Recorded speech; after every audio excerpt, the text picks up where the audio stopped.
네, 오늘 교환계시록 1장 8절의 말씀을 가지고 알파와 오메가 되시는 하나님에 대해서 우리가 오늘 좀 묵상해보고 기도하기를 원하는데요. 하나님에 대해서 믿음이 있는 사람과 믿음이 없는 사람이 여러 가지로 차이가 날 텐데 그 차이가 어디에서 우리가 알 수 있을까? 우리가 겉모습만 가지고는 이 사람이 믿음이 있다, 없다 이렇게 판단하기 어렵고 믿음이 있는 사람과 믿음이 없는 사람은 분명히 뭔가 이렇게 차이가 있을 텐데 그게 어디 있을까? 여러분 어떻게 생각하세요? 여러분 자신에 대해서나 또는 여러분이 함께 교제하고 있는 사람들에 대해서 이 사람은 진짜 믿음이 있구나 또는 이 사람은 있어 보이는데 정작 굉장히 어려울 때도 없는 것 같다. 뭐 이런 여러분 나름대로의 기준을 어디다 두십니까? 믿음이 보이지 않는 것이라는 것에 본질을 두고 있지만 동시에 믿음은 정말로 존재하는 것이기 때문에 그 믿음이 있다 없다라는 것은 결국 드러나게 되어 있거든요. 그래서 믿음이 있는 사람은 특징이 있을 수밖에 없습니다. 당장에는 잘 보이지 않더라도 예수님께서 열매로 알리라 라고 하신 것처럼 정말 열매로 분명히 증명되는 것이 있다면 그것은 바로 믿음일 거예요. 믿음이 있는 사람과 없는 사람이 말씀에 대해서 하나님의 말씀을 우리가 예배 때든 또 개인적으로 묵상을 하든 이렇게 마주하는데 믿음이 있는 사람과 없는 사람이 말씀에 대해서 어떤 태도를 가지는가라는 면에서 제가 생각하기에 믿음이 있는 사람은 하나의 특징이 있는데 성경에 하나님께서 직접 말씀하시는 이제 구절들이 있어요. 이제 나는 누구다, 나는 무엇이다, 나는 이러한 일을 한다, 뭐 이런 표현들이 있는데 믿음이 있는 사람들은 하나님께서 스스로 나는 무엇이다, 나는 누구다라는 이 표현에 대해서 결코 가볍게 넘어가는 것 같지는 않아요. 그게 지금 보기에 실현이 됐냐, 어느 정도 얼마나 실현됐고 또는 안 되었냐라는 보여지는 어떤 모습과 상관없이 하나님께서 말씀 속에서 나 자신에 대해서 나는 무엇이다 라고 말하는 거, 그게 그냥 믿어지면 그건 정말 믿음이 있다라고 밖에 말할 수 없겠죠. 예수님이 나는 부활이요 생명이다, 나는 부활이다. 저도 잘 모르겠습니다. 부활의 몸이라는 게, 부활의 어떤 아름다움, 영광스러움이라는 게 도대체 어느 정도일지는 저도 아직은 잘 모르겠습니다. 성경이 말하는 것 이상으로는 잘 상상이 안 돼요. 그런데 하나님이신 예수님께서 나는 부활이요 라고 하시면 부활이 있다는 거겠죠. 그죠? 제 말이 어려워요? 나는 부활이요 라고 하셨을 때 예수님께서 그분이 하나님이라는 걸 우리가 믿는다면 부활이 있는 거겠죠. 첫 번째 부활이 있다. 그리고 두 번째 그분은 부활하셨다. 그거 다 믿는 거죠. 누구든지 나를 믿는 자는 죽어도 살겠고 나를 믿는 자는, 그러니까 바로 그 하나님께서 스스로 나라는 그 표현, 하나님이 스스로에 대해서 어떠한 묘사를 하시는지 그것이 믿어진다면 저는 그분이 가진 어떤 믿음의 유무에 있어서는 중요한 판별 기준이 된다고 생각해요. 저분은 정말 하나님을 믿는구나.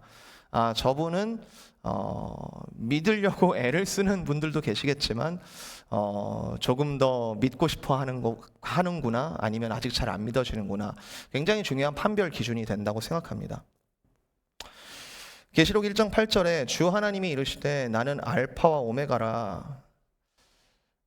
금방 오실 줄 알았던 예수님은 아직도 안 오고 계시고 교회는 내적으로 굉장히 다양하게 혼란스럽고 적그리스도의 출현이라든지 그런 부분들을 이제 후기 서신서들이 많이 얘기를 하는데 교회는 내적으로 다양하게 혼란스럽고 로마 제국의 강한 군사력과 정치력을 동원한 이 환란과 핍박이라는 것은 점점 더 심해지고 있는 이때에 부활을 목격한 사도는 이제 요한 한 사람 남았는데, 사도 요한 한 사람 남았는데 하나님께서 요한에게 환상을 이처럼 보여주시면서 처음 하시는 말씀이 바로 이 말씀입니다. 나는 알파와 오메가라. 이제도 있었고 장차 올 자요 전능한 자다. 여기 계시는 분 중에 이 알파와 오메가 되신다라는 이 말을 하나님은 제일 처음과 제일 끝에만 계신다 이렇게 이해하시는 분은 아무도 안 계실 거예요.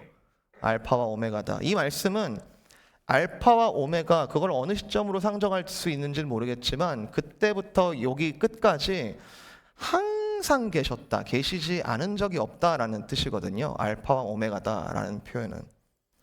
계시지 않은 적이 없는데 도대체 언제가 처음이에요? 언제가 끝입니까? 계시지 않은 적이 없다라는 말을 쓸 때에는 처음과 끝을 상정할 수가 없어요. 말 그대로 정말 항상 계셨다는 뜻이잖아요. 하나님은 알 수 없는 시작에서부터 알 수 없는 끝까지, 이걸 교리적으로는 영원 전부터 영원까지 계신다라고 표현하는데, 그것보다 더 중요한 의미는 그 사이에 계시지 않은 적이 없다라는 것입니다. 이걸 표현하는데 이제 우리가 언어적으로는 시제상 표현하는데 어려움이 많아요. 계셨다, 계신다, 앞으로 계실 것이다, 계시는 중이다. 뭐 시제로 표현하는 게 굉장히 어려운데, 그래서 하나님은 사실은 하나님이 하시는 액션과 하나님의 존재라는 것은 사실 분리가 안 되는 거예요. 사실 존재하시는 곳마다 액션이 있고 액션 하시는 곳마다 하나님의 존재가 살아계시는 거죠. 항상 계시고 항상 하고 계신다. 이게 우리가 하나님에 대해서 믿는 기본 믿음입니다. 제가 지금 너무 쉬운 얘기하죠? 당연한 얘기를 계속 하는 것 같죠? 여러분 다 믿고 계시죠? 하나님은 알파와 오메가다. 최근에 제가 밤하늘을 우연하게 좀 보게 됐어요. 그냥 진짜 우연히. 그날따라 이제 비가 오락가락 하다가 이제 저녁쯤 되면서 이제 비가 멈춘 거예요. 구름이 다 이제 거쳐졌더라고요. 그래서 밤이 이렇게 맑게 개었는데, 비 온 다음에 하늘이 굉장히 맑잖아요. 그렇죠? 미국이 이제 한국에 비해서 공기가 깨끗한 편인데도 그럼에도 불구하고 비 온 다음 날, 이렇게 비 온 직후에는 굉장히 공기도 맑고 하늘도 맑습니다. 근데 마침 그날이 이제 삭인 거예요. 삭. 삭 아세요? 삭? 이렇게 금음. 그러니까 달빛이 없는 날. 별이 진짜 많이 보이는 거예요. 그날따라. 그래서 뭐 보려고 본 게 아니라 와 진짜 별 많다 이렇게 보다가 제가 예전에 그 핸드폰에 좀 재미로 앱을 하나 받아놨는데, 그 별자리를 이제 카메라를 하늘에 이렇게 비추면은 이제 그 위치에 어떤 별자리가 있는지 그거를 이제 보여주는 앱이 있어요. 제가 뭐 천체 이런 데서 대단한 관심이 있고 뭐 이래서 이렇게 받아놓은 건 아니고, 그냥 뭐 저도 북두칠성 정도밖에 몰라요. 그 이상은 모르는데, 그날 따라 이제 별이 많이 보이니까 이제 그 앱을 켜서 이제 한번 이렇게 하늘에 비춰본 거죠. 딱 켜서 이제 이리저리 이제 비춰보는데, 여러분 화성이 붉은색이었던 거 여러분 알고 계셨어요? 아, 저만 몰랐나? 진짜 붉은색이더라고요. 화성이 이게 되게 붉게 이렇게 정말 뚜렷하게 이렇게 보이더라고요. 진짜 크고 다른 별들에 비해서 너무 크고 이렇게 붉은 거예요. 그리고 그 중에 제일 빛나는 별이 뭐냐면 저는 인공위성인 줄 알았는데, 너무 밝아가지고 인공위성인 줄 알았는데, 그 성경에서 샛별이라고 하는 거, 샛별, 그 금성을 이야기하거든요. 금성. 야, 저는 샛별이 그렇게 밝은지 처음 봤어요. 와, 저렇게 별이 밝을 수 있나? 그리고 이제 한쪽에는 이제 은하수가 이렇게 은하수가 이렇게 지나가는 거죠. 근데 이게 어떤 감정이 드냐면 아름답다가 아니라 되게 무서운 거예요, 갑자기. 도대체 나는 지금 어떤 세상에 살고 있는 거지? 내가 지금 어디에 서 있는 거지? 저 광활한 그 하늘 아래에서 나는 지금 어디에서 이렇게 아등바등 살고 있는 거지? 이 거대한 우주 사이에 그냥 지구라는 별의 한 귀퉁이에 이거 살고 있다는 게 공간적으로도 이게 가늠이 안 되고, 수백 광년 떨어져 있던 빛이 오늘 이 순간에 내 눈에 비치는 이 현실이 그 순간에 갑자기 너무 비현실적인 거예요. 지금 내가 뭘 쳐다보고 있는 거지? 저 별들은 어떻게 저렇게 위치하고 있는 거지? 지금 내가 막 아등바등하면서 사는 이 현실, 오늘 그날도 열심히 살았거든요. 그날도 뭐 아침부터 막 열심히 살았는데 그 현실과 지금 밤하늘의 별들이 보여지는 이 현실이, 이 두 현실이 너무 이질적인 거예요. 후사 문제로 이제 이 가문을 누가 이을 것인가, 이 문제로 어떻게 살지? 이제 어떻게 하지? 라는 현실적인 질문에 꽉 차 있었던 아브라함이 그 문제로 항상 고민하고 이제 어떻게 해야 되나 그런 고민하고 있는 아브라함에게 하나님께서 어느 날 밤에 텐트 밖으로 이제 그 아브라함을 끌고 나가셨습니다. 데리고 나가셨어요. 그리고 하늘을 우러러 뭇별을 셀 수 있나 보라. 하늘을 보게 하셨어요. 땅에 있는 아브라함에게 하늘을 보게 하시고 나아가서는 하늘의 일을 통해서 믿음으로 이 땅을 살아갈 것을 부탁하십니다. 하늘과 땅이 연결되는 거죠. 사실은 한 분 하나님이 하늘도 창조하셨고 땅도 창조하셨는데 이 땅이 이 땅과 하늘이 한 분 하나님의 주권 아래에 있다는 것을 계속 기억하게 하는 것이 바로 이 하나님의 말씀이고, 그것을 연결시키는 것이 아브라함의 이야기를 따르면 바로 믿음이라는 거죠. 아, 하늘과 땅이 하나였구나. 예수님이 탄생하시는 그 밤에 캄캄한 밤하늘에 빛이 비추었고 이 땅에 일어나는 일에 대하여 하늘이 응답했고, 예수님이 숨을 거두실 때 땅이 진동을 했습니다. 예수님은 하늘로 올라가셔서 마치 우리를 떠나신 것처럼 보였는데 사실은 세상 끝날까지 우리와 함께 하시겠다 약속을 하시고, 성령을 약속하신 대로 며칠이 못 되어 몇 날이 못 되어 보내시고 나서는 그것을 오늘날까지 계속 보증하고 계시는 중이에요. 이 현실에 대해서 도무지 믿어지지 않는 사람들은 계속 교만하거나 또는 계속 허무할 겁니다. 이 세상의 주인은 나라고 말하든지 아니면 이 세상의 다른 주인은 사실은 없는데 계속 찾아서 헤매고 있을 거예요. 그런데 하나님께서 스스로 선언을 하시는 거죠. 나는 알파와 오메가라.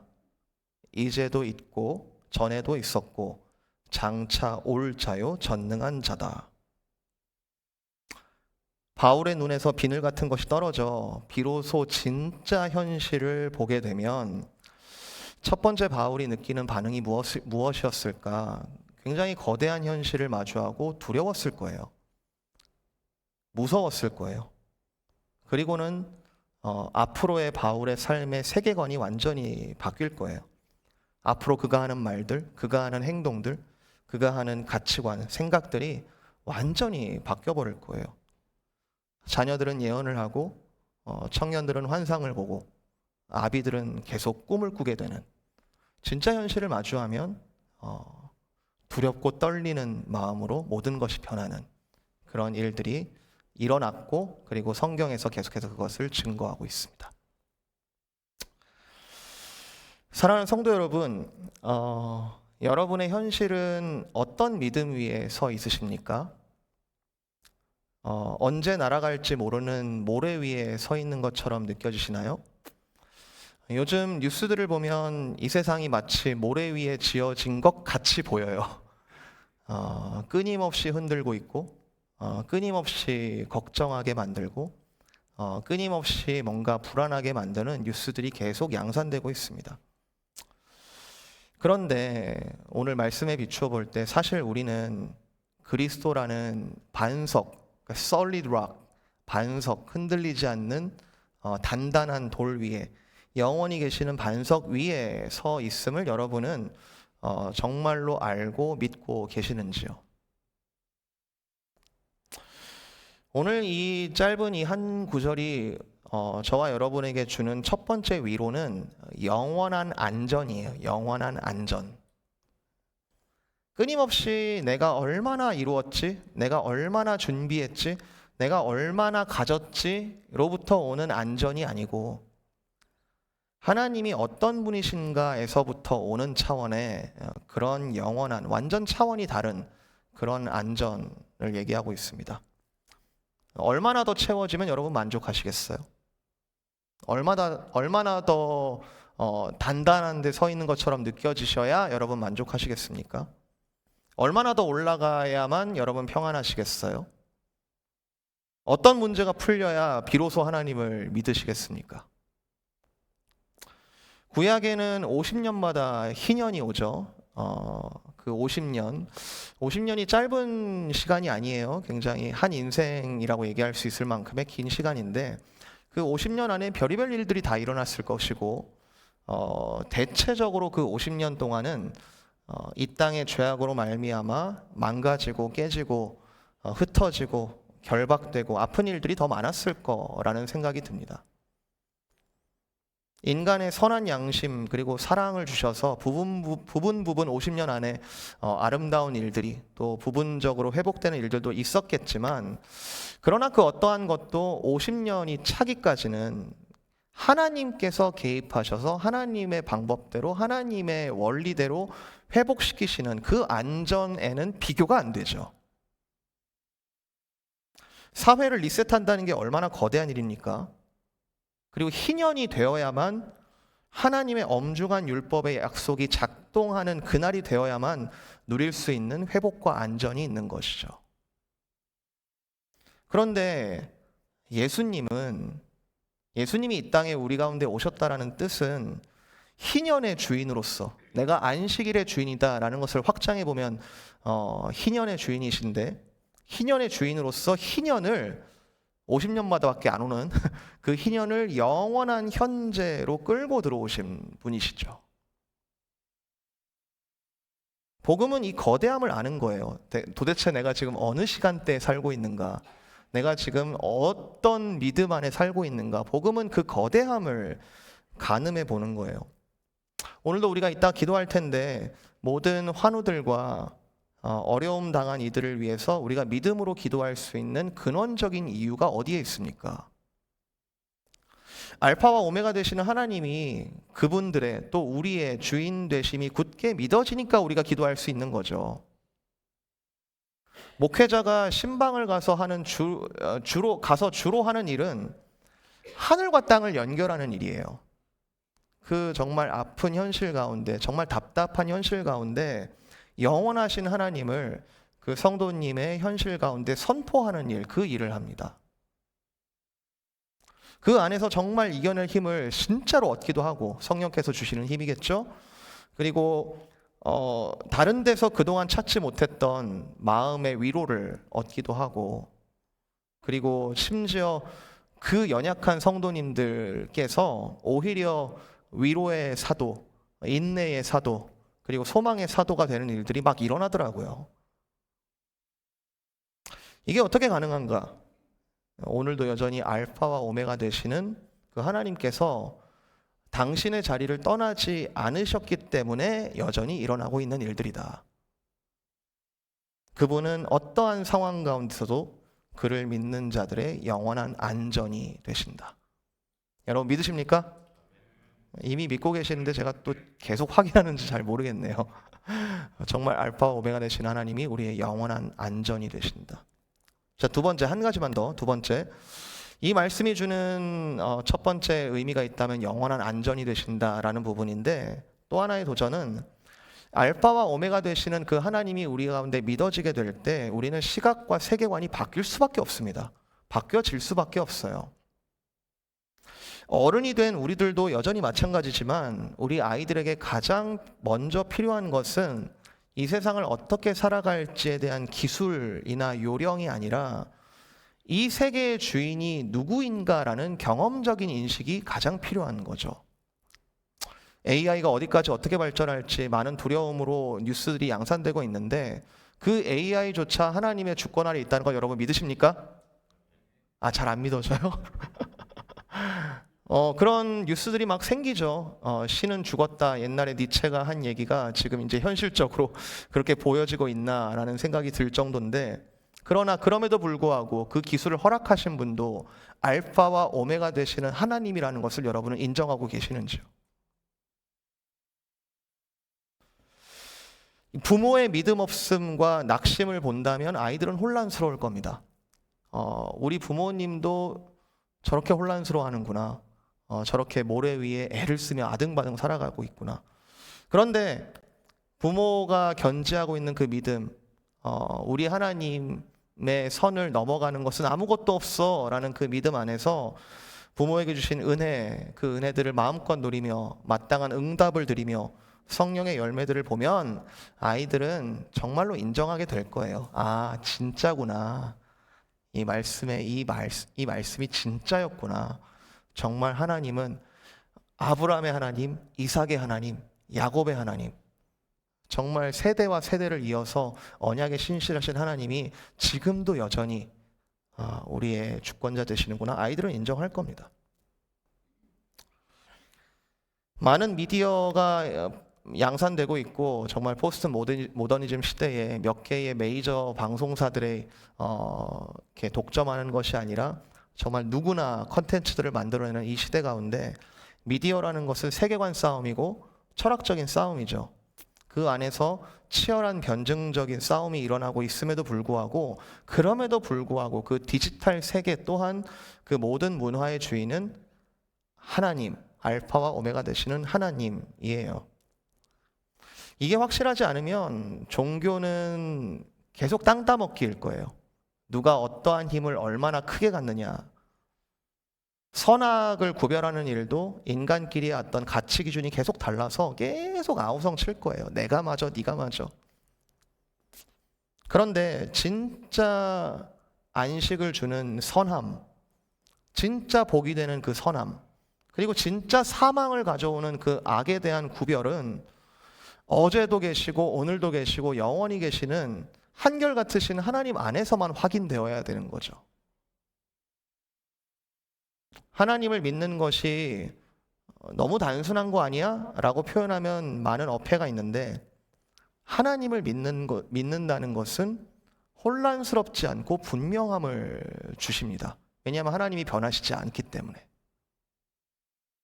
내가 어떻게 생각해야 될지, 내가 어떻게 행동해야 될지를 아는 것이 곧 지혜인데 그 지혜가 어디 있다? 그 지혜가 어디 있다? 성경은 뭐라 말합니까? 여호와를 경외하는 것이 지식의 근본인데 미련한 자는 그 지혜를 멸시하느니라. 이것만 분명하게 되면 제가 감히 말씀드리는데 여러분은 부모로서 해야 할 일 한 겁니다. 저는 그렇게 믿어요. 내가 부족해서, 이 부모가 부족해서 더 못 줘서 미안하다, 아쉽다 할 거 없어요. 알파와 오메가 되시는 하나님 믿게 했다면 그걸로 된 거라고 저는 믿습니다.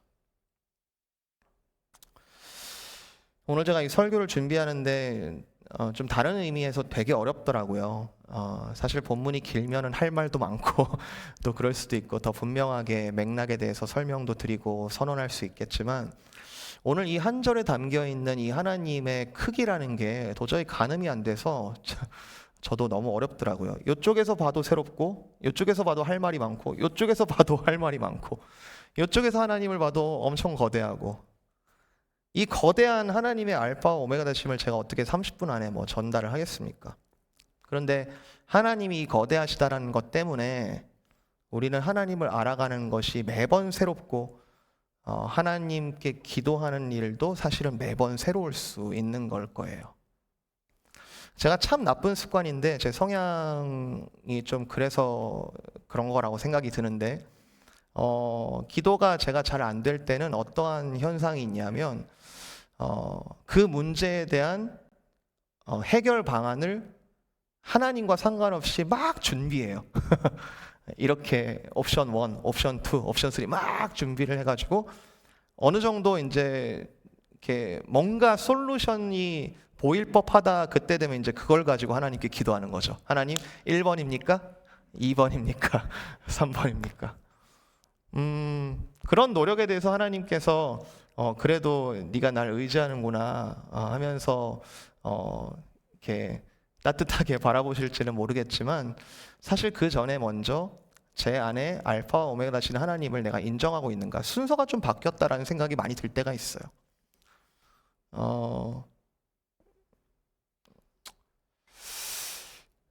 가요의 노래 가사는 순간을 노래하지만 우리가 찬양을 드리는 것은 영원을 노래하는 거죠. 영원하신 하나님. 우리가 새 노래로 찬양하라라는 말은 매번 신곡으로 찬양하라는 말이 아니고 같은 찬양을 불러도 매번 새롭다는 뜻이에요. 왜냐하면 하나님이 그만큼 거대하시고 우리를 힘있게 붙들고 계시니 그것을 찬양하지 않을 수 없다. 밤하늘은 하루도 안 빠지고 뜨고 있는데 사실은 매번 경이로운 건데 우리는 그 하나님을 정말로 경이로우신 하나님 우리가 인정하고 있는지 오늘 이 말씀을 통해 한번 돌아봤으면 좋겠고 우리가 기도할 동력을 오히려 얻는 시간이 되었으면 좋겠습니다. 오늘 이 말씀을 통해 여러분 위로와 도전이 되었으면 좋겠습니다. 정말 여러 가지 우리가 기도 제목들을 함께 가지고 기도할 텐데 우리가 지금 도대체 누구에게 간구하고 있는 것인지 그리고 우리가 함께 기도할 때 그 앞에 경외함으로 엎드리는 이 귀한 시간 계속 이어지기를 축복드리고 함께 기도로 나아가겠습니다.